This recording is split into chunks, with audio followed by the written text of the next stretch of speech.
Hello guys, വെളുപ്പിനെ തൊട്ട് നല്ല മഴയായിരുന്നു. അത് കഴിഞ്ഞൊരു 10 മണിയൊക്കെ ആയപ്പോഴത്തേക്ക് മഴയൊക്കെ തോന്നും. ചെറിയൊരു വെയിൽ വന്നപ്പോൾ നമ്മൾ മുറ്റത്തൊക്കെ എല്ലാം ചെടിയും കായൊക്കെ ഒന്ന് ചെക്ക് ചെയ്യാൻ ഇറങ്ങില്ലേ, ആ ഒരു ടൈമിൽ എൻ്റെ കണ്ണിൽ പെട്ടതാണ് നമ്മുടെ തെറ്റി രണ്ടും നല്ല പൂത്ത് കൊലച്ച് നിൽക്കുന്നു.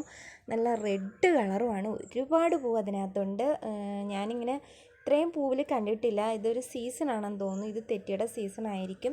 നല്ല പൂത്ത് നിൽക്കുന്നു. അത് കഴിഞ്ഞാണ് നമ്മുടെ നാരങ്ങ എന്ന് പറയാൻ പറ്റില്ല, നാരങ്ങയുടെ തന്നെ വേറൊരു ഇനമാണ്.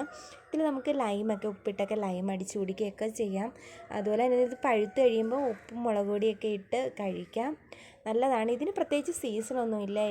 എല്ലാ പ്രാവശ്യവും ഇതിങ്ങനെ കായ്ച്ച് നിൽക്കും. പ്രത്യേകിച്ച് സീസണോ കാര്യങ്ങളോ ഒന്നുമില്ല. അതുപോലെ തന്നെ ഇത് നിറച്ച് പിടിക്കുകയും ചെയ്യും. നമ്മൾ വലുതായിട്ട് വെള്ളമോ വളമോ ഒന്നും അതിന് കൊടുക്കാറില്ല. പക്ഷെ നല്ല കായ്ഫലം തരുന്നൊരു നല്ലൊരു നാരങ്ങ ചെടിയാണ്.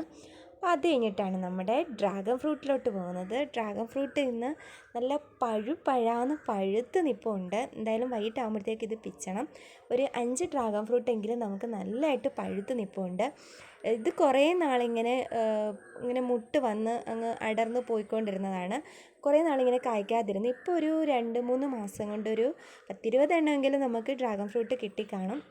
അപ്പോൾ ഇപ്പം നന്നായിട്ട് കായ്ക്കുന്നുണ്ട്. അപ്പം കായ്ക്കുന്നില്ല എന്ന് പറഞ്ഞാൽ ആരും വെട്ടിക്കളയാനൊന്നും നിൽക്കേണ്ട. അത് അതിൻ്റെ സമയത്തിന് അത് കായ്ച്ചോളും. അപ്പം ഇന്നത്തെ വീഡിയോ ഇത്രയേ ഉള്ളൂ.